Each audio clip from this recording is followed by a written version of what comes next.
कंवारी ननद। अंजलि की उम्र लगभग 30 साल हो चुकी थी। वो एक स्कूल में टीचर की जॉब करती थी। अंजलि के घर में उसकी माँ के अलावा उसका छोटा भाई और भाभी भी रहा करते थे। 30 साल की उम्र होने के बाद भी अंजलि की अब तक शादी नहीं हुई थी। इस बात को लेकर अंजलि की माँ रुक्मिणी देवी काफी परेशान रहा करती थी। माँ, मैं स्कूल जा रही हूँ, जरा मेरा टिफिन तो दे दीजिए। अब क्या पूरी जिंदगी मैं तुझे टिफिन बनाकर देती रहूंगी? अरे कुछ सोचा भी अपने बारे में या बस ऐसे ही?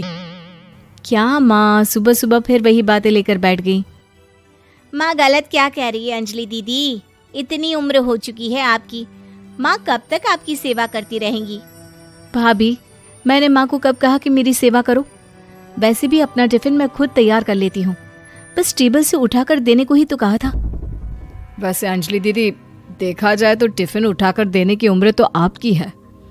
आपका अपना घर परिवार बच्चे होते तो ये जिम्मेदारी आज आप पूरी कर रही होती।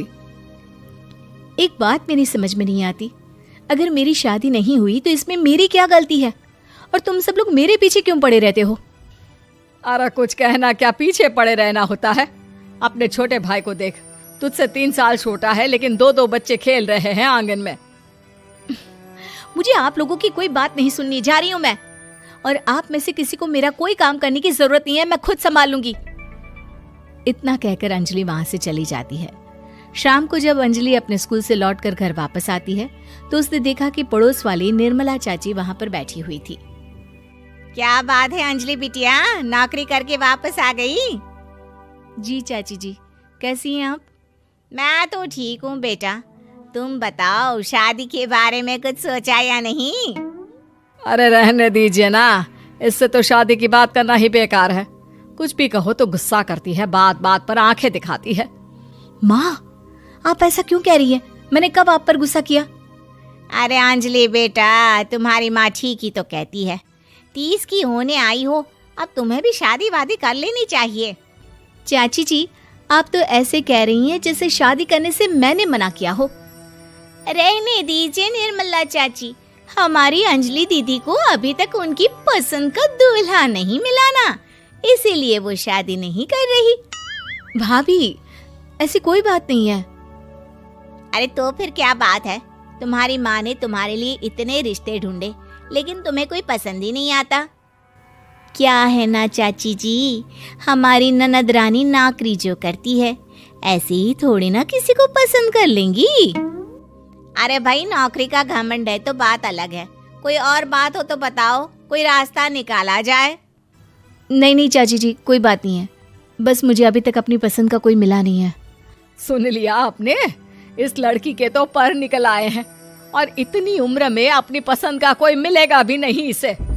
माँ, आप मेरी शादी को लेकर हमेशा मुझे ताने क्यों मारती रहती हैं? अपनी माँ की बातें तो ताने लगती है। ताने हैं? बताओ, मैंने कुछ गलत कहा क्या? देखो, ये सब छोड़ो, मेरी दूर की बुआ का बेटा है, उसकी अभी शादी नहीं हुई है, उम्र होगी कोई 34-35 साल। आप कहें तो बात आगे बढ़ाऊं? अरे हाँ हाँ, क्यों नहीं, ये भी कोई पूछने की बात है। अरे जल्दी से लड़के को यहाँ बुला लो। माँ, आप मुझसे पूछे बिना मेरी शादी की बात करने जा रही हैं और मेरी उम्र 30 भी पूरी नहीं हुई है। निर्मला चाची कह रही है कि वो लड़का 35 साल का है। अंजलि दीदी, आपको क्या लगता है इस उम्र में कोई फिल्म का हीरो आएगा आपके लिए?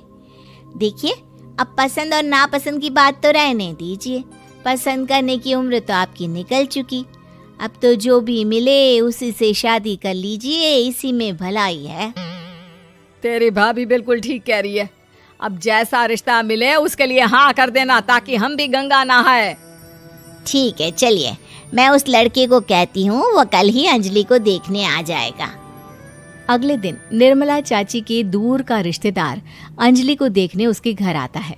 उसका नाम था अजय। अंजलि जी, तो आप नौकरी करती हैं, वो भी स्कूल में? जी हाँ, मैं स्कूल में टीचर हूँ। हमारी बेटी बहुत होशियार है। अरे पढ़ने लिखने में इतनी होशियार है, इसीलिए तो इसकी नौकरी लगी है स्कूल में। हाँ हाँ ठीक है आंटी जी, ज़रा मुझे भी तो बात करने दीजिए आपकी बेटी से। जी पूछिए ना, क्या पूछना चाहते हैं? अंजलि मैडम, ये तो बताइए कि आपने अभी तक शादी क्यों नहीं की? बस ऐसे ही, कहीं कोई रिश्ता पसंद नहीं आया इसलिए। लेकिन क्या मैं आपसे पूछ सकती हूँ कि आपने शादी क्यों नहीं की? अंजलि, क्या कर रही हो तुम? लड़कियों को इस तरह की बातें नहीं शोभा देती। रहने दीजिए आंटी जी, आपकी बेटी काफ़ी पढ़ी लिखी है, मैं उनके सवाल का जवाब दे ही देता हूँ।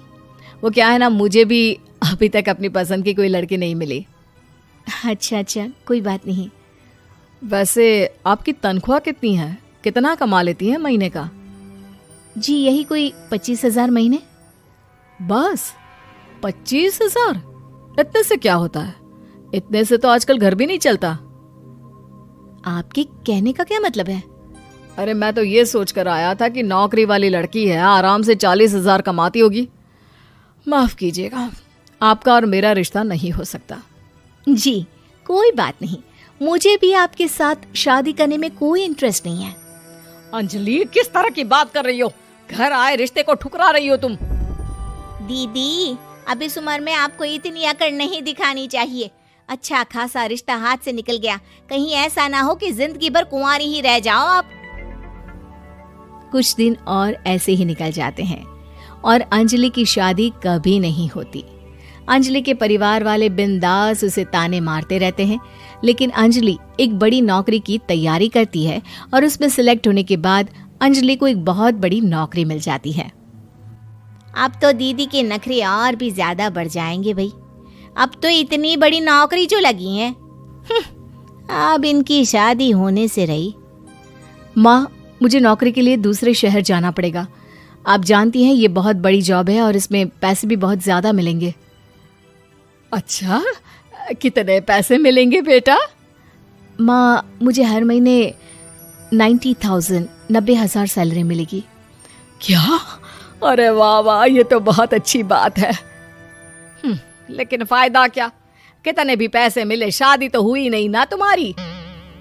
अंजलि नौकरी करने के लिए दूसरे शहर में चली जाती है और जब कुछ महीनों के बाद वो वापस घर आती है तो उसे अपने पति के साथ देखकर उसके घर वाले हैरान रह जाते हैं। अरे अंजलि, तूने शादी कर ली और हमें बताया तक नहीं। और दामाद जी करते क्या है? इतनी बड़ी कार है उनकी। माँ, मैं आपको सब कुछ बताना चाहती थी, लेकिन आप सबके ताने सुनकर बहुत दुखी हो गई थी और इसलिए मैंने अपनी पसंद से शादी कर ली। मेरे पति मेरे साथ ही ऑफिस में नौकरी करते हैं और बहुत बड़े अफसर हैं। और एक बात बताऊं माँ, आज मैं बहुत खुश हूँ।